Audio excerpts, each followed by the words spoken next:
내가 지금 투자하고 있는 이 코인이 정말 미래에 쓸까? 아니면 그냥 투기 자산으로만 끝날까?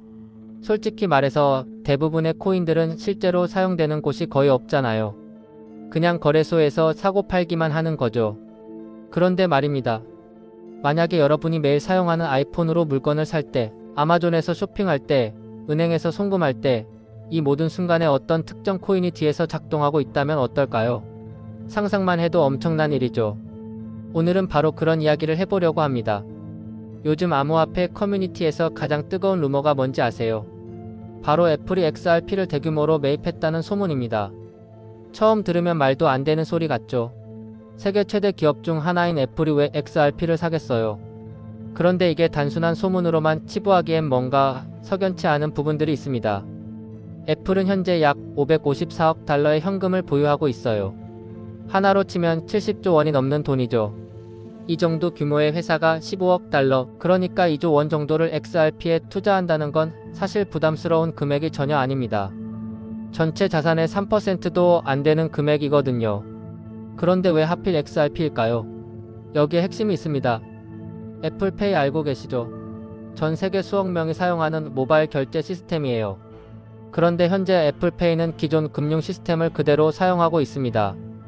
은행 계좌나 신용카드를 연결해서 쓰는 거죠. 하지만 만약 애플이 자체적인 결제 인프라를 구축하고 싶다면요. 국경을 넘나드는 송금을 빠르고 저렴하게 처리하고 싶다면요. XRP만큼 적합한 게 없어요. 속도도 빠르고 수수료도 거의 없으니까요. 더 재밌는 건 아이폰 17 카메라 디자인 이야기입니다. 최근 공개된 아이폰 17의 카메라 배치를 보면 3개의 렌즈가 특이한 배열로 되어 있어요. 그런데 이게 어디서 많이 본 모양이라고 생각하신 분들이 많으실 겁니다. 맞아요. XRP 로고랑 비슷하거든요. 우연일까요? 커뮤니티에서는 이걸 두고 애플이 의도적으로 XRP를 암시하는 거 아니냐는 추측이 나오고 있어요. 물론 확실한 건 아니지만 이런 소문들이 나올 만큼 XRP가 주류 기업들의 관심을 받고 있다는 건 분명한 사실입니다. 목소리 변경 시작. 실제로 한 해외 암호화폐 인플루언서가 이런 글을 올렸어요. 애플이 XRP를 안 샀을 거라고 생각하는 건 순진한 생각이다. 이미 샀을 가능성이 매우 높다라고요. 물론 애플이 공식적으로 발표한 건 아니지만 이런 주장이 나올 만한 정황들이 계속 포착되고 있다는 게 흥미롭습니다. 특히 애플 같은 회사는 뭔가를 준비할 때 절대 미리 알리지 않거든요. 아이폰도 출시 직전까지 극비로 개발했잖아요. 자, 이제 더 구체적인 이야기로 넘어가 볼까요? 아마존 얘기를 해야겠네요. 전 세계 최대 전자상거래 기업인 아마존이 XRP 결제를 허용할 예정이라는 소식이 있습니다. 이게 단순한 루머가 아니라 실제로 아마존 내부 문서에 XRP가 언급되었다는 제보들이 나오고 있어요. 생각해보세요. 아마존에서 물건 살 때 XRP로 결제할 수 있다면요. 이건 단순히 결제 수단이 하나 늘어나는 게 아니라 XRP가 실생활에서 사용되는 첫걸음이 되는 겁니다. 여기서 잠깐 여러분께 꼭 여쭤보고 싶은 게 있어요. 댓글로 남겨주세요. 만약 아마존이나 애플 같은 대기업들이 정말로 XRP를 채택한다면 여러분은 어떤 전략을 취하실 건가요? 지금 바로 매수하실 건가요? 아니면 공식 발표를 기다리실 건가요? 여러분의 생각이 궁금합니다. 이제 좀 더 본질적인 이야기를 해보겠습니다. 왜 이런 대기업들이 갑자기 XRP에 관심을 보이는 걸까요? 핵심은 바로 ISO 20020이라는 국제 금융 표준에 있습니다. 어려운 용어처럼 들리지만 쉽게 설명드릴게요. ISO 20022는 전 세계 금융기관들이 서로 데이터를 주고받을 때 사용하는 공통 언어라고 보시면 됩니다. 마치 컴퓨터들이 인터넷으로 통신할 때 TCP/IP 프로토콜을 쓰는 것처럼요. 중요한 건 2025년부터 전 세계 은행들이 ISO 20022 표준을 의무적으로 사용해야 한다는 겁니다. 그리고 XRP는 처음부터 이 표준을 준수하도록 설계되었어요. 다시 말해, 앞으로 은행들이 국제 송금을 할 때 XRP를 사용하면 가장 효율적이라는 뜻이죠. 이건 단순한 가능성이 아니라 이미 정해진 규칙에 맞춰서 움직이는 겁니다. 실제로 많은 은행들이 이미 준비를 끝냈어요. 유럽의 주요 은행들, 일본의 SBI 은행, 중동의 여러 금융기관들이 XRP 기반 시스템을 테스트하거나 이미 도입했습니다. 한국에서는 아직 조용하지만 해외에서는 이미 실제 비즈니스가 진행되고 있다는 거죠. 우리가 모르는 사이에 금융 인프라가 조용히 바뀌고 있는 겁니다. 여기서 구독 버튼 한번 눌러주시면 정말 감사하겠습니다. 이런 심층 정보는 어디서도 쉽게 얻기 힘드실 거예요. 구독하시면 앞으로 더 알찬 정보로 찾아뵙겠습니다.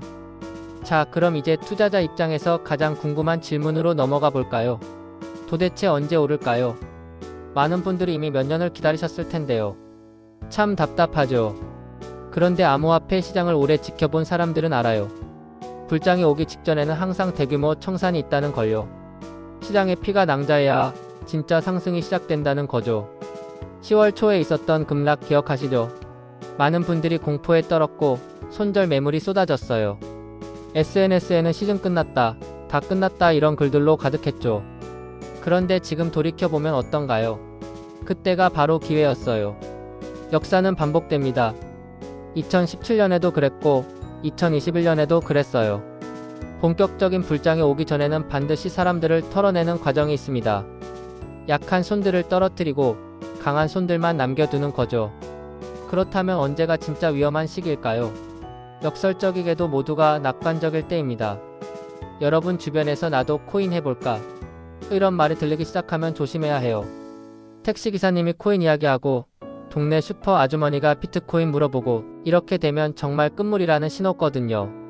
대중이 몰려들 때는 이미 윗사람들은 빠져나갈 준비를 하고 있는 겁니다. 제가 아는 한 투자자분은 이렇게 말씀하셨어요. 2021년 불장 때 내 주변 모든 사람이 코인 이야기를 했어. 그때 나는 팔았어야 했는데 욕심을 부렸지. 결국 고점에서 못 빠져나왔고 3년을 기다렸어. 이번에는 똑같은 실수 안 할 거야 라고요. 이분의 경험에서 우리가 배울 점이 있죠. 시장은 감정이 아니라 전략으로 접근해야 한다는 겁니다. 이제 좀 더 기술적인 부분을 볼까요? 최근 XRP 온체인 데이터를 보면 흥미로운 움직임이 포착됩니다. 거래소에서 개인 지갑으로 XRP가 대량으로 빠져나가고 있어요. 이게 무슨 의미냐면 장기 보유를 목적으로 사람들이 매집하고 있다는 뜻입니다. 단타 치려는 사람들은 거래소에 두거든요. 빨리 팔아야 하니까요. 하지만 장기 투자자들은 개인 지갑으로 옮겨요. 최소 몇 개월, 몇 년을 보는 거죠. 실제로 데이터를 보면 지난 한 달간 거래소 XRP 잔고가 약 3.3% 감소했습니다.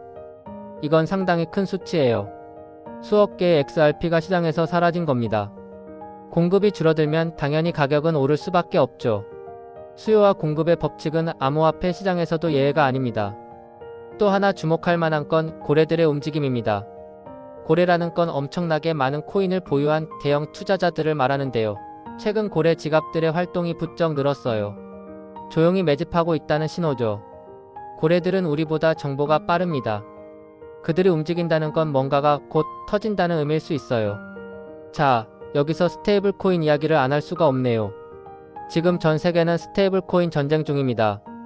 테더, USD 코인, 바이낸스 USD, 그리고 리플의 RLUSD까지. 왜 이렇게 스테이블 코인이 중요할까요? 스테이블 코인은 암호화폐와 전통 금융을 연결하는 다리 역할을 하거든요. 변동성이 심한 코인으로는 실제 결제가 어렵잖아요. 오늘 100만원짜리 물건이 내일 120만원이 될 수도 있으니까요. 하지만 스테이블 코인은 1달러에 고정되어 있어서 안심하고 쓸 수 있어요. 리플의 RLUSD는 이미 여러 거래소에 상장되었고 실제 거래량도 늘어나고 있습니다. 그런데 중요한 건 RLUSD와 XRP가 함께 작동하도록 설계되었다는 점이에요. 예를 들어 한국에서 미국으로 돈을 보낼 때 원화를 RLUSD로 바꾸고 그걸 XRP로 전송한 다음 다시 RLUSD로 바꿔서 달러로 받는 식으로요. 이 과정이 몇 초 안에 끝나고 수수료는 거의 없습니다. 실제로 싱가포르의 DBS 은행이 이미 이런 시스템을 테스트하고 있어요. 프랭클린 템플턴이라는 거대 자산운용사와 함께 토큰화된 머니마켓 펀드를 만들었는데 여기에 RLUSD가 사용됩니다. 이게 무슨 의미냐면 전통 금융의 큰 손들이 암호화폐 인프라를 실제로 쓰기 시작했다는 거예요. 더 이상 실험 단계가 아니라 실전 운용 단계라는 뜻이죠. 여기서 좋아요 버튼 한번 눌러주시면 정말 감사하겠습니다. 이렇게 긴 영상 집중해서 봐주시는 여러분 정말 대단하세요. 좋아요 누르는 거 1초도 안 걸리니까 꼭 눌러주세요. 이제 우리가 정말 주목해야 할 타이밍에 대해 이야기해 볼게요. 많은 전문가들이 11월과 12월을 주목하고 있습니다. 역사적으로 암호화폐 불장은 4분기에 왔었거든요. 2017년도 그랬고 2021년도 그랬어요. 올해도 그 패턴이 반복될 가능성이 높다고 보는 겁니다. 특히 비트코인이 먼저 오르고 그 다음에 이더리움, 마지막으로 알트코인이 폭발하는 순서로 진행되는 게 일반적이에요. 그렇다면 우리는 어떻게 준비해야 할까요? 가장 중요한 건 현금 비중 관리입니다. 지금 올인해 있으면 위험해요. 혹시 모를 하락장에 대비해서 현금을 일부 보유하고 있어야 합니다. 그래야 떨어졌을 때 더 살 수 있거든요. 그리고 목표가를 미리 정해두세요. XRP가 $5 되면 30% 팔겠다. $10 되면 또 30% 팔겠다. 이런 식으로 계획을 세워두는 거죠. 감정에 휘둘리지 않으려면 미리 전략을 짜두는 게 중요합니다. 선물 거래는 절대 추천하지 않습니다. 특히 초보자분들은요. 선물은 레버리지를 쓰기 때문에 순식간에 청산당할 수 있어요. 제가 아는 사람 중에 선물로 돈 번 사람보다 잃은 사람이 압도적으로 많습니다. 현물로 사서 차곡차곡 모으는 게 가장 안전한 방법이에요. 느리지만 확실하죠. 최근에 한 커뮤니티에서 이런 글을 봤어요. 나는 2년 동안 선물로 단타 쳤고 결국 원금의 70%를 날렸다. 그 시간에 그냥 현물 사서 들고 있었으면 2배는 벌었을 텐데라는 후회의 글이었습니다. 정말 안타까운 사례죠. 시장은 여러분을 이기려고 24시간 작동하고 있어요. 인공지능과 기관들이 수학적으로 계산하면서 개인 투자자들을 청산시키는 게임이 벌어지고 있거든요. 그 게임에 뛰어들 필요가 없어요. 그냥 좋은 코인 사서 오래 들고 있으면 됩니다. 자, 이제 정말 중요한 보안 이야기를 하고 넘어가야겠습니다. 여러분, 혹시 아직도 거래소에 코인 다 넣어두고 계신가요? 정말 위험합니다. 올해만 해도 해외 거래소 몇 곳이 해킹당해서 수천억 원이 날아갔어요. 거래소는 여러분의 돈을 지켜줄 의무가 없습니다. 약관 보면 다 면책 조항이 있어요. 해킹당해도 보상 안 해준다고 명시되어 있죠. 그러니 내 자산은 내가 지켜야 합니다. 하드웨어 지갑, 그러니까 콜드월렛을 꼭 준비하세요. 특히 장기 투자하시는 분들은 필수입니다. 고정 댓글이나 제 프로필에 안전한 콜드월렛 추천 링크 달아뒀으니까 꼭 확인해보세요. 몇만 원 투자로 여러분의 수억 원을 지킬 수 있어요. 이제 마무리로 가면서 가장 중요한 메시지를 전하고 싶습니다. 암호화폐 투자는 마라톤이지 단거리 달리기가 아닙니다. 하루아침에 부자 되겠다는 생각으로 접근하면 100% 망합니다.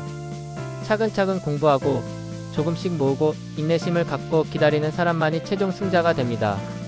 2017년부터 XRP를 들고 있던 사람들 중에 아직도 보유하고 있는 사람이 몇 명이나 될까요? 대부분은 중간에 흔들려서 팔았을 거예요. 하지만 끝까지 견딘 사람들은 이제 보상받을 시간이 다가오고 있습니다. 물론 XRP가 아닐 수도 있어요. 다른 코인이 더 오를 수도 있죠. 중요한 건 여러분이 믿는 프로젝트에 투자하고 그 믿음을 끝까지 지켜내는 겁니다. 남들이 뭐라고 하든 차트가 어떻게 움직이든 본인의 판단을 신뢰하는 게 중요해요. 물론 그 판단은 공부와 정보에 기반해야 하고요. 마지막으로 여러분께 부탁드립니다. 절대 빚내서 투자하지 마세요. 생활비까지 투자하지 마세요. 잃어도 괜찮은 돈으로만 하세요. 그래야 심리적으로 안정적으로 투자할 수 있어요. 돈이 급하면 조급해지고 조급해지면 잘못된 결정을 내리게 됩니다. 여유 있는 마음으로 접근해야 좋은 결과를 얻을 수 있어요. 여러분, 오늘 영상 끝까지 봐주셔서 진심으로 감사드립니다. 8,000자가 넘는 긴 내용이었는데 끝까지 집중해주신 여러분은 정말 진지한 투자자시라고 생각해요. 구독 아직 안 하신 분들은 꼭 구독 버튼 눌러주시고 알림 설정도 켜주세요. 앞으로도 이런 심층 분석 콘텐츠로 계속 찾아뵙겠습니다. 여러분의 성공적인 투자를 진심으로 응원합니다. 다음 영상에서 또 만나요. 감사합니다.